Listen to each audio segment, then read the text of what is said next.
भक्तों राधे राधे।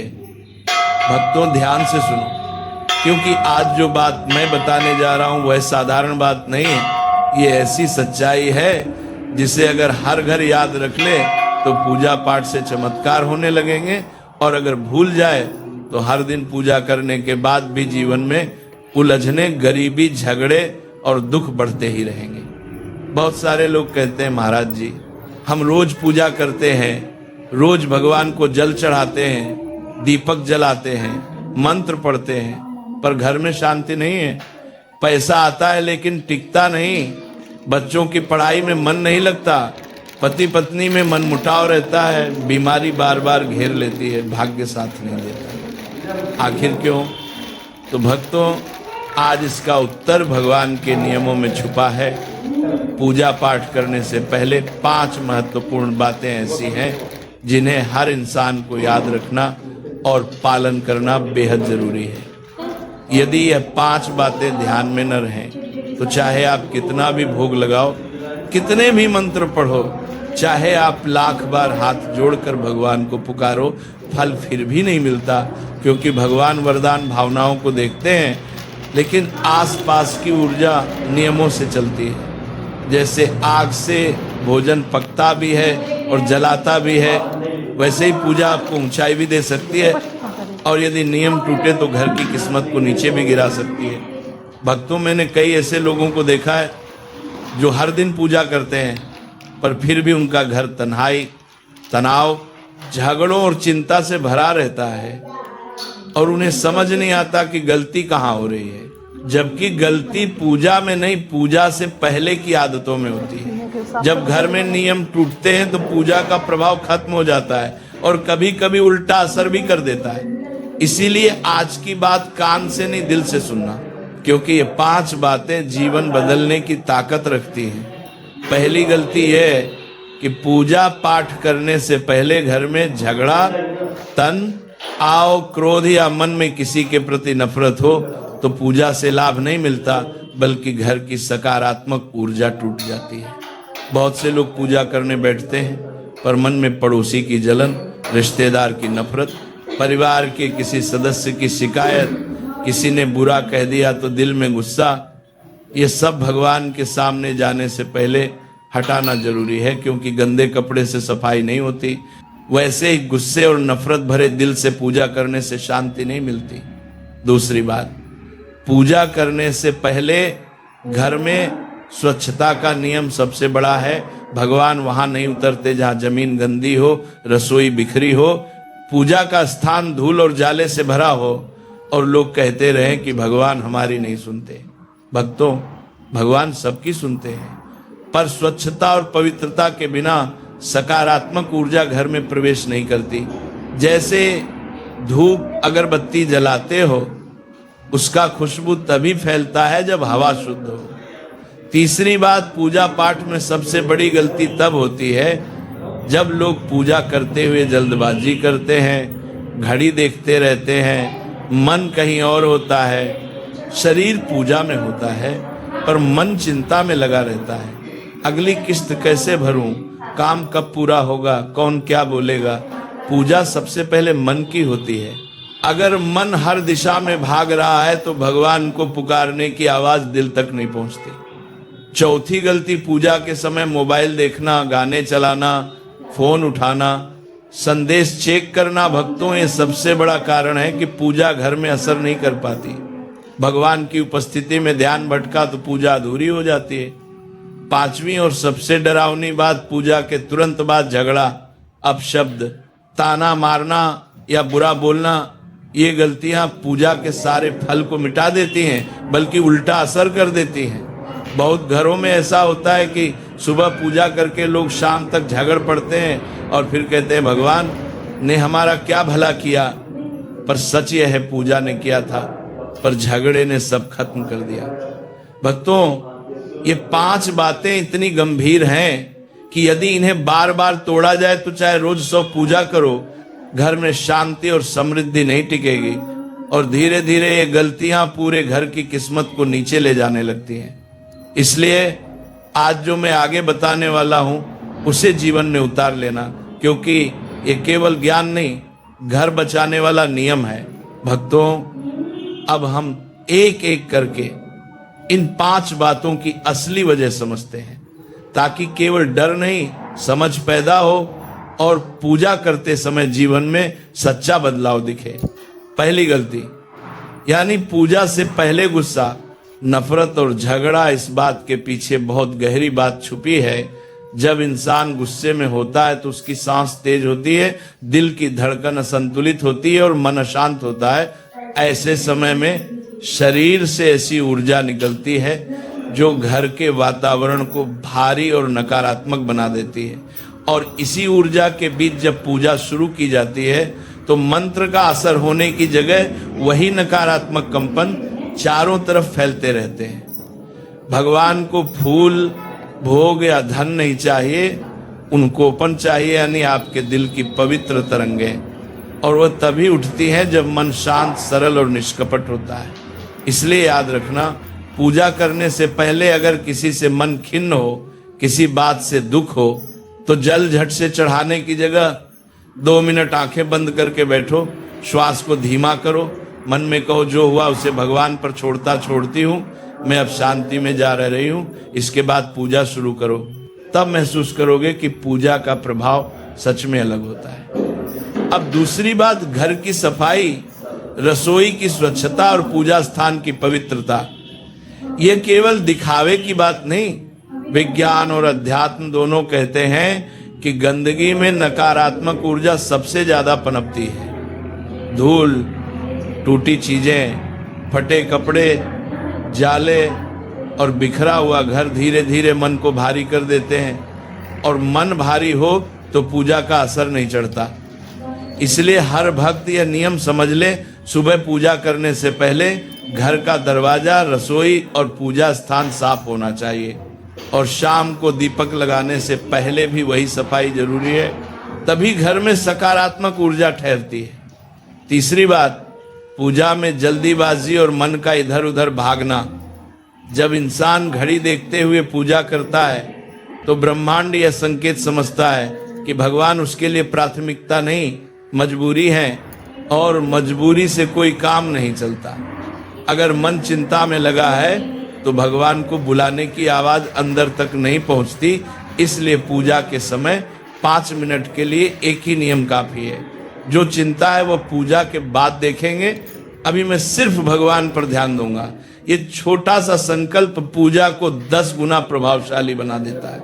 चौथी बात, पूजा के दौरान मोबाइल उठाना, संदेश चेक करना, गाने सुनना। भक्तों, ये घर की बरकत नष्ट करने की सबसे तेज गलती है, क्योंकि उस पल भगवान आपके सामने होते हैं और आपका ध्यान उनसे हटकर मोबाइल में चला जाता है। यानी आप पुकारते भी भगवान को हो और ध्यान देता हो दुनिया को। यह पूजा को खंडित कर देता है। पूजा में 10, 15 या 20 मिनट लगते हैं, लेकिन वह 20 मिनट भगवान को बिना साझेदार के मिलने चाहिए, मोबाइल, टीवी या किसी भी अन्य शोर के बिना। अब 5वीं बात, पूजा के तुरंत बाद कटु वचन, झगड़ा, अपमान या क्रोध। भक्तों, यह वह गलती है जिसके कारण ज्यादातर घरों में पूजा के बाद भी फल नहीं मिलता, क्योंकि पूजा के समय जो सकारात्मक शक्ति घर में उतरी थी, झगड़े की आवाज और कटु शब्द उसे तुरंत भगा देते हैं। जैसे फूलों पर धूल गिर जाए तो खुशबू रुक जाती है, वैसे ही पूजा के बाद खटपट होने से बरकत का द्वार बंद हो जाता है। इसलिए पूजा के बाद कम से कम 1 घंटा घर में शांति और मधुर वाणी बनाए रखें। चाहे मन में गुस्सा हो तब भी उस समय को छोड़ दो। यह नियम कई टूटते परिवारों को फिर से जोड़ चुका है। भक्तों, इन 5 बातों पर अगर सिर्फ बातें ही सुनी जाएं तो कोई परिणाम नहीं मिलेगा, लेकिन इन्हें जीवन में उतार लिया जाए तो कोई ताकत ऐसा घर नहीं गिरा सकती जहां पूजा सही भाव से हो। आगे के भाग में मैं आपको बताऊंगा कि पूजा के तुरंत बाद घर में कौन सी 3 चीजें बिल्कुल करनी चाहिए ताकि पूजा से निकली सकारात्मक ऊर्जा पूरे घर भर जाए, पैसे की तंगी कम हो, बीमारियों की रोक टोक हटे और मन में अजीब सा भारीपन शांत हो जाए। भक्तों, अब जरा भावना से सुनो क्योंकि आगे जो बात मैं बताने जा रहा हूं वह केवल नियम नहीं बल्कि एक सच्ची सीख देने वाली कथा है, और इस कथा में हर घर का भविष्य छुपा है। बहुत समय पहले एक गांव था जहां दो पड़ोसी रहते थे। दोनों ही भगवान के भक्त, दोनों ही रोज पूजा करते थे, पर दोनों के घरों में जमीन आसमान का फर्क था। पहले घर में बरकत, शांति और मुस्कान थी, जबकि दूसरे घर में रोज झगड़ा, चिंताएं और परेशानी। एक दिन गांव के एक बूढ़े संत आए और बोले, तुम दोनों रोज पूजा करते हो, पर एक के घर में भगवान बरसते हैं और एक के घर में तकलीफें क्यों? भक्तों दोनों हैरान हो गए। संत ने कहा, मैं खुद देखूंगा। अगले दिन संत पहले घर में पहुंचे। पूजा पूरी हो चुकी थी, पूरा घर शांति से भरा था। औरतें बच्चे मिठाई खा रहे थे, पुरुष हंसी खुशी काम पर जाने की तैयारी में थे, चेहरे पर तसल्ली थी। संत मुस्कुराए और चले गए। फिर दूसरे घर पहुंचे, वहां पूजा चल चुकी थी, धूप और फूल चढ़ चुके थे, पर पूजा के तुरंत बाद पति पत्नी झगड़ रहे थे, बच्चे चिल्ला रहे थे, बर्तन आवाज कर रहे थे। पति गुस्से में चिल्ला रहा था, पैसे कहाँ खर्च किए? पत्नी रोते हुए कह रही थी, मैंने क्या गलत किए? और ऐसा लग रहा था जैसे पूजा की जगह कोई अशांति का तूफान फूट पड़ा हो। संत चुपचाप बैठ गए। फिर बोले, तुम दोनों भगवान को बुलाते हो, पर पहला घर भगवान का स्वागत करता है, दूसरा घर पूजा के तुरंत बाद भगवान को बाहर निकाल देता है। सब चौंक गए। संत ने समझाया, जिस घर में पूजा के तुरंत बाद शांति, प्यार और मधुर वाणी रहती है, वहां पूजा की ऊर्जा फैलती है, पर जिस घर में पूजा के तुरंत बाद कटु शब्द, ताने, गुस्सा और शिकायतें शुरू हो जाती हैं, वहां पूजा की ऊर्जा टूट जाती है और घर बरकत खो देता है। फिर संत ने आगे कहा, पूजा खिड़की खोलने जैसी है और झगड़ा आंधी जैसा। खिड़की खुली तो भगवान आए, लेकिन अगर आंधी चल पड़े तो भगवान ठहरते नहीं। भक्तों, ये बात सुनकर गांव वालों की आंखों में आंसू आ गए। उसी समय संत ने 3 बातें बताई जो पूजा के तुरंत बाद की जानी चाहिए, ताकि घर में भगवान की ऊर्जा रुके और बरकत टिके। संत ने कहा, पहली बात, पूजा के खत्म होते ही घर में कम से कम 5 मिनट तक मौन यानी शांति रखो। कोई बहस, फोन, हंसी ठिठोली, ऊंची आवाज नहीं है। 5 मिनट भगवान के घर में ठहरने का समय होते हैं। दूसरी बात, पूजा के तुरंत बाद घर में किसी सदस्य के सिर पर हाथ फेरकर शुभकामना दो, जैसे खुश रहो, स्वस्थ रहो, भगवान कृपा करें। इससे घर की ऊर्जा रिश्तों में उतरती है और परिवार में प्रेम बढ़ता है। तीसरी बात, पूजा के तुरंत बाद घर में मीठा या पानी का घूंट बांटो। मीठा प्यार का प्रतीक है और पानी शांति का। इससे देवी देवताओं की ऊर्जा पेट, मन और शरीर तक पहुंचती है और बीमारियों, चिंता और कर्ज की रुकावट कम होती है। भक्तों, यह कोई दिखावा नहीं, यह परिवार के बीच शुभ ऊर्जा के आदान प्रदान का व्यवहारिक तरीका था। संत की बातें सुनकर दूसरे घर के लोगों ने निर्णय लिया कि अब पूजा के बाद 1 घंटे तक कोई झगड़ा नहीं करेगा, पहले प्यार और शांत वातावरण रखेंगे। भक्तों, 1 हफ्ता भी नहीं बीता था कि उस घर की हवा ही बदल गई। अबे तो रुके हैं। पहले जिन बातों पर झगड़े होते थे, वही बातें प्यार से सुलझने लगी। पति पत्नी के चेहरे पर मुस्कान लौट आई, बच्चों में डर कम हो गया, बीमारी वाली दवाइयों पर खर्च कम होने लगा, काम में बरकत आने लगी सफाई करके और घर में एक अनजाना सुकून ठहर गया। गांव वालों ने कहा, अरे चमत्कार हो गया। संत मुस्कुराए और बोले, चमत्कार नहीं, नियमों का फल मिला है। भक्तों, अब बात साफ हो चुकी है। पूजा केवल मंत्रों से नहीं, रवैये से असर करती है। पूजा भगवान को बुलाती है और पूजा के बाद का व्यवहार उन्हें हमारे घर में रोके रखता है। इसलिए याद रखना, घर तब बर्बाद होता है जब पूजा के बाद झगड़ा होता है, और घर तब बसता है जब पूजा के बाद प्यार होता है। आगे के भाग में आप कहें तो मैं वो भी बताऊंगा कि कौन सी 7 बातें पूजा के बाद बिल्कुल नहीं करनी चाहिए, नहीं तो धन रुक जाएगा, संतान पर असर पड़ेगा, बीमारी लौट आएगी और घर की शांति टूट जाएगी। भक्तों, अब सुनो, क्योंकि अब मैं वो सबसे महत्वपूर्ण हिस्सा बताने जा रहा हूं पूजा के बाद कौन सी 7 गलतियां घर की बरकत छीन लेती हैं, संतान पर असर डालती हैं, बीमारी वापस ले आती हैं, धन रुकावट पैदा करती हैं और धीरे धीरे पूरे घर का भाग्य नीचे गिरा देती हैं। और इसे समझाने के लिए आज मैं आपको एक और कहानी सुनाता हूँ। एक परिवार था जो बहुत श्रद्धा भाव से पूजा करता था। माँ बहुत भक्तिमती थी, रोज भगवान को फूल चढ़ाती, दीपक जलाती, बच्चों को तिलक लगाती, लेकिन फिर भी उस घर में बीमारी, तंगी, झगड़े, कर्ज और बेचैनी कभी खत्म नहीं होती थी। एक दिन गांव में वही बूढ़े संत आए जिन्होंने पहले पड़ोसियों को रास्ता दिखाया था। माँ रोते हुए बोली, संत जी मैं रोज पूजा करती हूँ पर हमारे घर में बरकत क्यों नहीं ठहरती? हमने क्या गलती की? संत ने कहा, मैं पूजा नहीं देखूंगा, मैं पूजा के बाद क्या होता है वह देखूंगा। अगले दिन संत घर के बाहर खड़े होकर देखने लगे। पूजा खत्म हुई, भगवान को भोग लगा, दीपक बुझा और तभी पहला झटका आया माँ ने। जैसे ही पूजा पूरी की, बच्चों को डांट कर कहा, जाओ रास्ते में मत आओ, हर बात में टांग मत अड़ाओ। संत ने सिर झुका लिया, ये पहली चूक थी।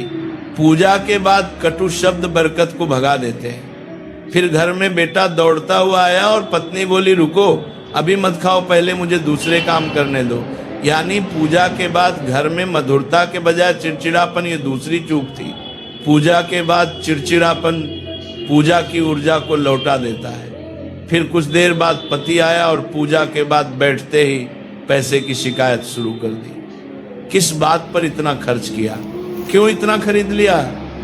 ये तीसरी चूक थी। पूजा के बाद धन को लेकर शिकायत करना धन की देवी लक्ष्मी को घर से बाहर जाने का संकेत देता है। संत चुपचाप देखते रहे।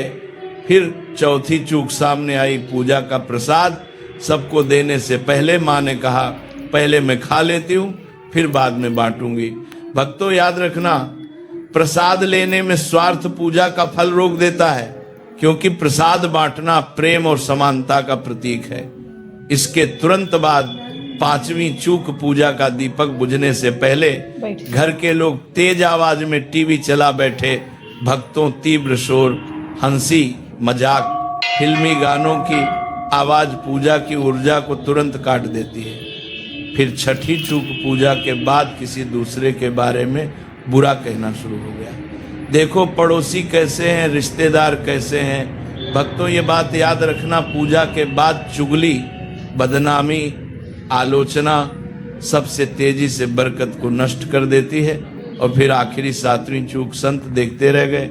घर के लोगों ने पूजा की थाली और दीपक को वहीं छोड़ दिया और काक मामे लग गए, यानी पूजा की जगह को सम्मान नहीं दिया। भक्तों ये सबसे बड़ा अपराध होता है, पूजा स्थल को पूजा के बाद उपेक्षित छोड़ देना, क्योंकि जहां भगवान अभी अभी पधारे हों उसे तुरंत छोड़ देना अपमान माना जाता है।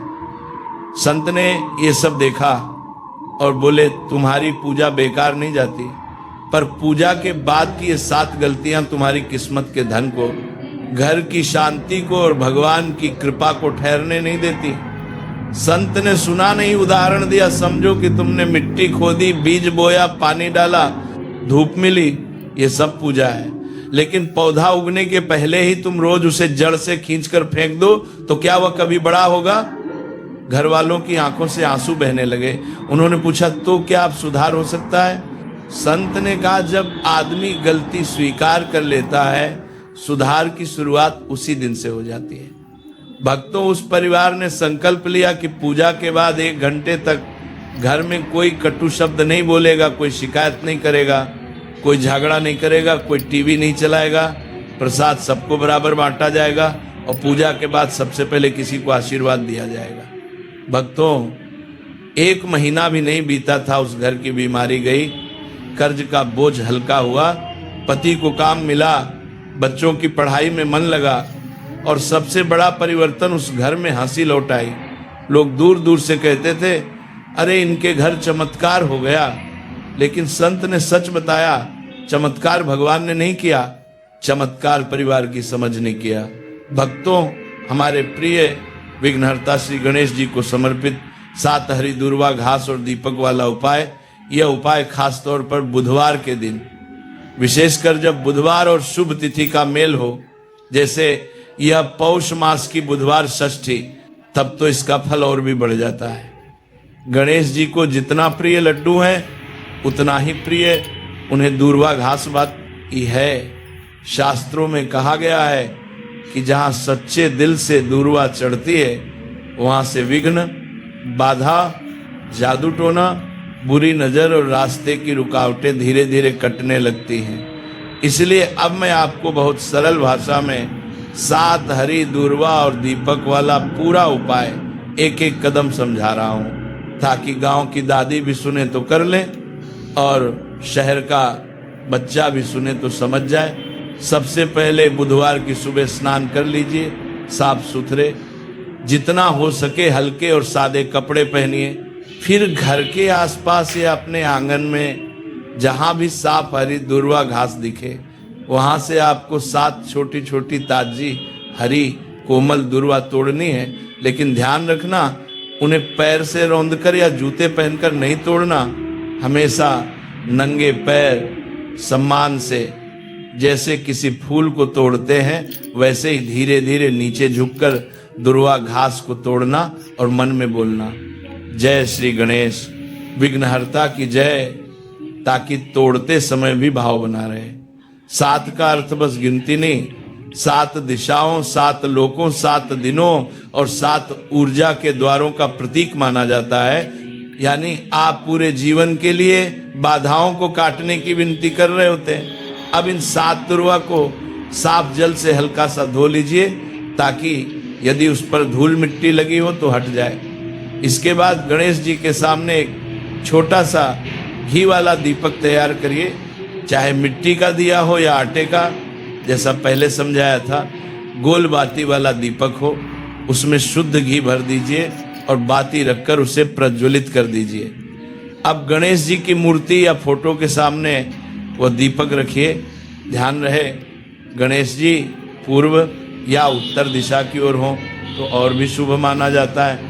अब वही 7 दूर्वा घास लीजिए, उन्हें एक साथ जोड़कर जैसे एक छोटा सा गुच्छा बनाया जाता है वैसे हल्का सा जोड़ लीजिए और उस गुच्छे के निचले सिरे को हल्का सा पानी से नम कर दीजिए। अब गणेश जी के चरणों में बैठकर, या अगर मूर्ति ऊंची हो तो सामने खड़े होकर दोनों हाथ जोड़िए, आंखें बंद करके 3 बार ओम गण गणपते नमः या श्री गणेशाय नमः मंत्र बोलिए। फिर अपने पूरे परिवार का नाम मन ही मन या धीरे धीरे आवाज में लेते हुए कहिए, हे गणेश जी, मैं फला फला फला की पुत्री पुत्र फला गोत्र की आज आपके चरणों में यह 7 हरी दूर्वा और दीपक समर्पित कर रहे हूँ। हमारे जीवन से विघ्न दूर करो, कर्ज, बीमारी, कोर्ट कचहरी, झगड़ा, नौकरी व्यापार की रुकावट सब हटाओ। हमारे घर में सुख, शांति, स्वास्थ्य और समृद्धि लाओ। जो भी आपकी निजी समस्याएं हों, जैसे बेटा नालायक संगत में पड़ गया हो, बेटी के रिश्ते रुक रहे हों, पति का व्यवसाय रुक गया हो, घर में बार बार ऑपरेशन, हॉस्पिटल, दवा का खर्च हो, वह सब साफ साफ गणेश जी के सामने बोल दीजिए। क्योंकि गणेश जी वह देव हैं जो लगने से पहले विघ्न काटते हैं। अब वे 7 दूर्वा लेकर गणेश जी के श्रीमुख सिर पर, फिर सूंड पर, फिर हृदय के पास और अंत में उनके चरणों में रख दीजिए। ध्यान रहे दूर्वा को उल्टा सीधा फेंकना नहीं है, बहुत प्रेम से रखना है। जैसे किसी बुजुर्ग के पैर छूते हैं वैसे ही आदर से दूर्वा रखनी है। अब दीपक की लौ के सामने दोनों हथेलियां गर्म करके अपने चेहरे पर, फिर पूरे सिर पर, फिर दिल पर फेर लीजिए, जैसे आप उस रोशनी को अपने जीवन में उतार रहे हैं। इसके बाद बहुत जरूरी हिस्सा आता है। अब आपको उन 7 दूर्वा में से किसी एक दूर्वा की नोक को हल्का सा दीपक के घी में छुआ देना है और उसी दूर्वा की नोक से अपने मस्तक पर हल्का सा स्पर्श कर लेना है, ये मानकर कि गणेश जी की कृपा आपके मस्तिष्क पर, आपकी बुद्धि और निर्णय शक्ति पर उतर रही है। अब वे 7 दूर्वा गणेश जी के चरणों में ही दिन भर के लिए रहने दीजिए। रात में जब आप सोने जाएं तो अगर संभव हो तो उन्हें किसी पेड़ की जड़ में, पौध एक ही मिट्टी में या बहते जल में विसर्जित कर दीजिए। घर की धूल कूड़ा या कूड़ेदान में कभी न फेंकें, क्योंकि ये अब साधारण घास नहीं रही, ये पूजित दुर्वा है, प्रसाद के समान है। यदि किसी कारण से उसी दिन विसर्जन न हो सके तो अगले दिन सुबह कर दीजिए। इस उपाय के साथ अगर आप वही तुलसी के पास हल्दी और दीपक वाला उपाय भी जोड़ देते हैं तो दोनों की शक्ति मिलकर काम करती है। एक तरफ गणेश जी विघ्न काटते हैं, दूसरी तरफ विष्णु लक्ष्मी कृपा बरसाते हैं। और अगर तीसरा उपाय शिव मंदिर में लौंग, चंदन और बेल के साथ किया जाए तो फिर मानो त्रिदेव की संयुक्त कृपा आपके जीवन पर आने लगती है। 7 दूर्वा और दीपक वाला यह उपाय खास तौर पर उन लोगों के लिए अमृत समान है जो कहते हैं कि काम बनते बनते बिगड़ जाते हैं, अचानक रुकावट आ जाती है, किसी की नज़र है या बाधा है। ऐसे लोग कम से कम लगातार 3 बुधवार तक ये उपाय करके देखें। हर बार नया ताजा दूर्वा लेकर पूरा विधि विधान श्रद्धा और शांति से, बीच में मोबाइल टीवी, हंसी मजाक नहीं, केवल भक्ति और प्रार्थना। फिर देखना धीरे धीरे जीवन से कैसी कैसी रुकावटें हटती हैं। जिस जगह रास्ता बंद लगता था वहां नया दरवाजा खुलने लगेगा। जहां मन अकेला और डर से भरा था वहां अंदर से एक अदृश्य सहारा महसूस होगा कि कोई है जो मेरा हाथ पकड़े हुए। तो भाइयों बहनों, आज की बात यहीं तक। अब ये 7 दूर्वा और दीपक वाला उपाय भी आपके पास है। अब जो भी उपाय आपको सबसे ज्यादा दिल के करीब लगे उसे चुनिए, समय पर कीजिए। और सबसे बड़ा काम, अपने मन में ये विश्वास रखिए कि जब हम सच्चे दिल से भगवान के दरवाजे पर जाते हैं तो वह हमें खाली नहीं लौटाता।